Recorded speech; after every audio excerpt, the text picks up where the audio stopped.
Assalamualaikum warahmatullahi wabarakatuh. Halo teman, ketemu lagi di channel YouTube Mang Dana Tukang Buku.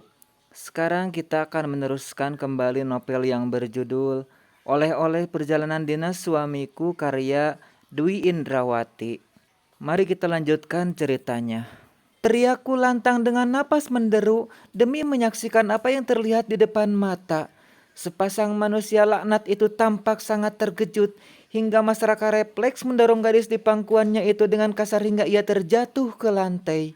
Masyarakat buru-buru berdiri, menatapku dengan mata melotot seperti sedang melihat hantu. Wajah laki-laki yang masih bergelar suamiku itu kini tampak seputih kertas, pucat seperti mayat, seakan tak ada lagi darah yang mengaliri wajahnya. Nirmala, serunya berkata, "Iya mas, kenapa? Kaget melihat aku di sini?" Ku jawab dia seraya melangkah masuk. Terdengar olehku derap langkah-langkah kaki di belakang. Para staf bawahan masyarakat serentak maju, ingin melihat langsung apa yang tengah berlangsung di dalam sini. Kuhampiri masyarakat yang terlihat gemetaran. Langkahku berhenti tepat di depan si gadis berseragam sekolah yang terduduk di lantai dan tengah sibuk membenahi kancing pakaiannya. Kuambil ponsel dari dalam tas dengan gerakan cepat, lalu mengambil gambar keduanya sebelum gadis tersebut selesai membenahi pakaian seragam sekolahnya. Melihatku mengambil gambar, masyarakat berusaha merebut ponsel dari tanganku. Untuk saja aku dengan cepat dapat berkelit hingga menggagalkan usaha masyarakat. "Berikan ponsel kamu, Nirmala." Ia membentak. Berani sekali dia. Dia yang salah tapi dia yang marah. "Kamu hanya salah paham, Nirmala. Dia cuma anak magang yang menemani kamu dinas luar selama seminggu penuh, Mas." Selaku cepat. Masyarakat terpelongo. Tampak terkejut setengah mati. Aku tersenyum sinis. "Dasar laki-laki buaya. Bisa-bisanya kamu berselingkuh dan tidur bersama pelacur kecil ini, Mas. Di mana pikiranmu?" Teriakku sambil menunjuk gadis berseragam SMU yang telah dalam posisi berdiri sekarang. "Siapa yang kamu sebut pelacur itu, Mbak?" Aku refleks menoleh ke arah gadis tersebut. Dengan berani dia menatapku dengan ekspresi menantang. "Kamu? Siapa lagi memangnya di sini yang pantas dijuluki pelacur kecil kalau bukan kamu?" Balasku menghardik. "Aku bukan pelacur, Mbak." "Lalu apa namanya kalau bukan pelacur jika kamu tidur dengan suami saya dan meminta imbalan uang?" Sahutku sambil melipat tangan di dada. "Mana buktinya? Jangan asal nuduh ya." Besar sekali nyali gadis ini. Sepertinya memang sudah berpengalaman dilabrak istri orang karena kelakuannya. "Nirmala, jangan buat kekacauan di sini. Please, kita bicarakan ini nanti di rumah ya." Mas Raka meminta dengan wajah memelas. "Kenapa, Mas? Kamu takut perbuatan kamu diketahui oleh Pak Dahlan CEO perusahaan ini?" Sinisku. "Nirmala, Mas mohon, kita bicarakan di rumah. Mas janji segera mutusin dia."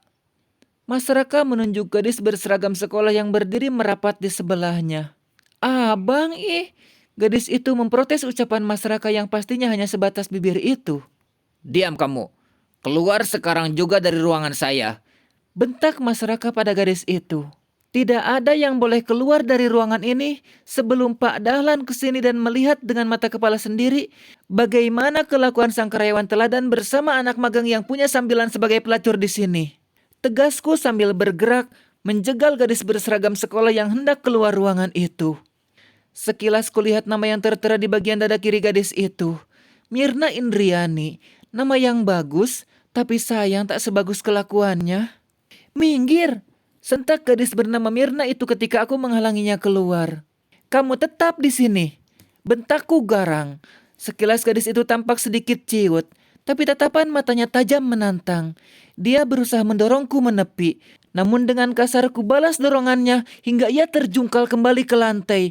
Dan sungguh menyakitkan ketika kulihat masyarakat dengan sigap membantu Mirna berdiri. "Ah, jadi ini yang katanya tadi akan memutuskan gadis belia itu. Sudah jelas begini kepada siapa ia memberi dukungan? Yang jelas bukan aku, istri yang telah mendampinginya selama 4 tahun terakhir. Bahkan 2 bulan lagi kami akan merayakan anniversary yang kelima. Tapi sepertinya perayaan tersebut tidak akan pernah ada. Aku sudah bertekad akan mengakhiri rumah tangga ini bersama Mas Raka. Sebesar apapun cintaku pada lelaki yang telah memberiku seorang putri itu, tapi pengkhianatannya saja lebih dari cukup bagiku untuk melepaskannya." Nirmala, jangan main fisik dong kamu, teriak Mas Raka. Bisa kulihat bagaimana senyum di bibir Mirna mengembang. Bangga pastinya dibela sedemikian rupa oleh Mas Raka. Kamu lihat dia yang tadi pertama kali menyentuhku, Mas. Balasku geram. Panas sekali rasanya hati ini. Meski aku sudah berniat untuk mengakhiri hubungan kami, tapi ternyata sakit juga diperlakukan seperti ini. Sikap Mas Raka yang lebih membela gadis ingusan yang pada kenyataannya hobi bermain lendir dengan suami orang. Ya itu karena kamu menghalanginya, Nirmala. Mas Raka berdiri, lalu dengan serta-merta ia menarik lenganku, setengah menyentuhku keluar dari ruangannya. Mirna tersenyum penuh kemenangan, seakan mengejekku yang tengah berusaha melepaskan diri dari cengkraman tangan Mas Raka. Lepaskan aku, Mas, kamu menyakitiku. Jangan sampai ya, aku laporin kamu ke polisi atas tuduhan perselingkuhan sekaligus KDRT. Ancamanku ternyata efektif. Mas Raka akhirnya berhenti menarikku. Wajah lelaki itu sepenuhnya merah padam sambil menatapku. Ada apa ini? Kenapa ribut-ribut? Seruan seseorang bersuara bariton mengejutkan kami semua. Tak hanya aku dan Mas Raka, bahkan seluruh staf yang tadi asik menjadi penonton juga langsung buru-buru kembali ke meja kerja mereka masing-masing. Itu adalah laki-laki yang tadi satu lift denganku. Siapa sebenarnya dia? Kenapa para karyawan tampak takut sekali padanya? Termasuk juga masyarakat yang langsung menunduk di tempatnya.